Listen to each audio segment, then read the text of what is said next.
महाराष्ट्रामध्ये लवकरच विधानसभेच्या निवडणुका आता जाहीर होतील आणि निवडणुका म्हटल्यानंतर निश्चितपणे प्रत्येक पक्ष आपापल्या परीनं निवडून येण्याची क्षमता असणारे उमेदवार हे आपल्याला कसे मिळतील अशाबद्दलचा प्रयत्न त्या ठिकाणी करत असतात। मागे आम्ही सगळ्यांनीच अनेक वर्ष सरकारच्या बाहेर काम केलंय। 5 वर्षापूर्वी असंच निवडणुकीच्या काळामध्ये इगतपुरी मतदारसंघ हा आम्हाला काँग्रेसला द्यावा लागला आणि त्यावेळेस काँग्रेसकडे उमेदवार अनेक होते, परंतु त्याच्यातनं चर्चा झाली। काँग्रेसचेही कार्यकर्ते आम्हाला म्हणाले की हिरावण खोसकर हे जरी जिल्हा परिषदेचे सदस्य राष्ट्रवादी काँग्रेस पक्षाचे असले तरी देखील त्यांना तुम्ही आमच्या पक्षामध्ये त्या ठिकाणी द्या, आम्ही सगळे मिळून त्यांना निवडून आणू आणि ते त्या ठिकाणी निवडून आले। गेले 5 वर्ष काम करत असताना मी सगळ्यांनाच मदत करण्याचा प्रयत्न सातत्याने केला। त्याच्यामध्ये हिरावण खोसकरांना पण मी चांगल्या पद्धतीने त्यांच्या इगतपुरी त्र्यंबकेश्वर ह्या विधानसभा मतदारसंघाच्या सर्वांगीण विकासाच्या करता मदत करत आलो आणि त्याच्यातनं संबंध वाढत गेले, त्याच्यातनं आपलेपणा त्या ठिकाणी निर्माण झाला आणि एक आदिवासी समाजामध्ये काम करणारा हरवणारी कार्यकर्ता अशा प्रकारची हिरामणची ओळख स्वतःच्या मतदारसंघातली कामं करण्याच्या करता कुठल्याही मुख्यमंत्री असतील, कुठल्याही काळातले मुख्यमंत्री असतील, उपमुख्यमंत्री असतील, मंत्री असतील, त्यांच्याकडे जाणं, तिथं पाठपुरावा करणं, एकदा जाऊन काम नाही झालं तर दुसऱ्यांदा जाणं, तिसऱ्यांदा जाणं, त्याच्यामध्ये कमीपणा न वाटून देणं। शेवटी आपण समाजाचं हित डोळ्यासमोर ठेवून काम करतो ही एक चांगल्या प्रकारची भावना सतत मनामध्ये ठेवून आणि मतदारसंघातल्या सर्वांनाच सातत्याने मान सन्मान त्यांना रिस्पेक्ट देऊन त्यांनी आजपर्यंत त्या ठिकाणी काम केलं। मी आणि माझे सहकारी अनेकदा त्यांना सांगत होतो की बाबा तुम्ही आमच्याबरोबर या, आपण पुढे एकत्रपणे निवडणुकीला सामोरं जाऊ, परंतु त्यांनी मला सांगितलं की दादा जोपर्यंत माझ्या तालुक्यातले संदीपराव गुळवे असतील, संपतनाना सकाळे असतील, जनार्दन मामा माळी असतील, ज्ञानेश्वर लहाने असतील, उदय जाधव असतील, विनायकराव माळेकर असतील, जयराम धांडे, प्रशांत कडू, पांडुमामा शिंदे, ज्ञानेश्वर कडू असे अनेक मान्यवर, खूप जणांची मोठी यादी आहे, परंतु हे सगळे प्रमुख लोक म्हणून इगतपुरी आणि त्र्यंबकेश्वरचं राजकारण पाहतात, पहिल्यापासून पाहतात आणि त्यांनाही वाटतं की आपल्या भागाचा विकास व्हावा।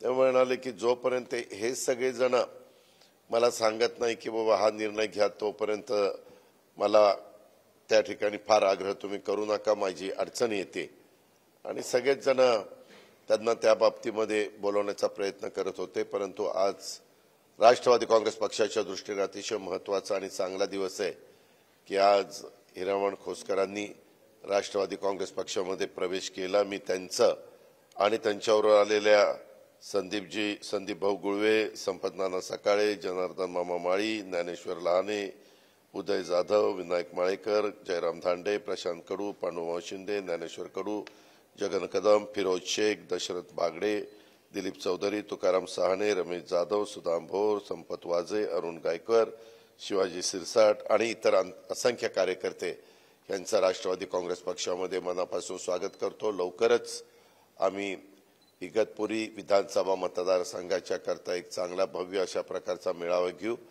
त्याच्यामध्ये पण तिथल्या जनतेला साधारण उद्याच्या पुढच्या 5 वर्षाच्या काळामध्ये आम्ही सगळेजण मिळून त्या भागातले अजून काही प्रश्न जे राहिलेले आहेत, जे आत्ताच चर्चा करत असताना समोर आले, त्याही प्रश्न सोडवण्याच्या करता आणि हा सगळे मान्यवर राष्ट्रवादीमध्ये आलेत, त्याच्यामध्ये जुना नवा वाद न घालता आम्ही सगळ्यांनाच त्यांचा मान सन्मान ठेवण्याचा प्रयत्न मी, माझा पक्ष आणि माझे सगळे प्रांताध्यक्ष सुनील तटकरे आणि इतर सर्वच मान्यवर त्या ठिकाणी करतील, याबद्दल तीमात्र शंका कोणी मनामध्ये बाळगण्याचं कारण नाही, अशा प्रकारची विनंती मी सर्वांना ह्या निमित्तानं करतो।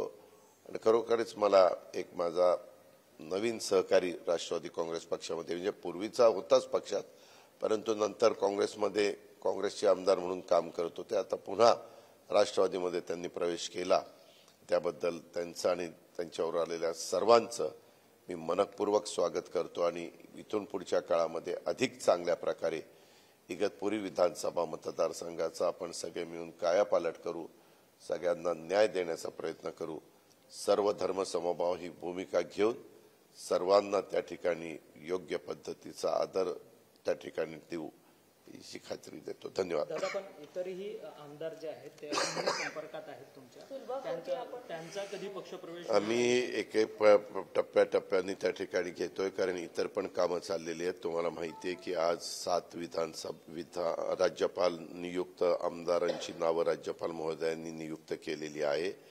त्याच्यामध्ये ते बरेच दिवस पेंडिंगला काम पडलेलं होतं, परंतु ह्या राज्यपालांनी ते मनावर घेतलं. तो त्यांचा अधिकार असतो, त्या अधिकाराचा वापर त्यांनी त्या ठिकाणी केला. परंतु 12 न घेता 7 का घेतले काही कळायला मार्ग नाही. राहिलेले पण 5 आम्ही राज्यपाल महोदयांना भेटल्यावर विनंती करू की राहिलेले पण घ्या.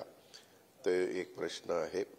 बाकीच्याही संदर्भातले जे काही इतर, उद्या आमची एकत्र आम्ही प्रेस कॉन्फरन्स पण ठेवलेली आहे.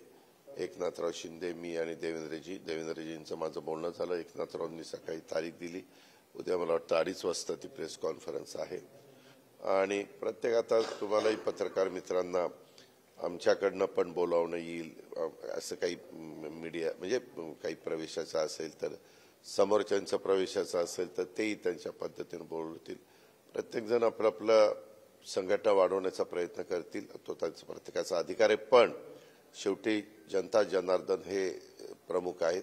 त्यांना जे योग्य वाटतं ते जनता जनार्दन करत असते. धन्यवाद.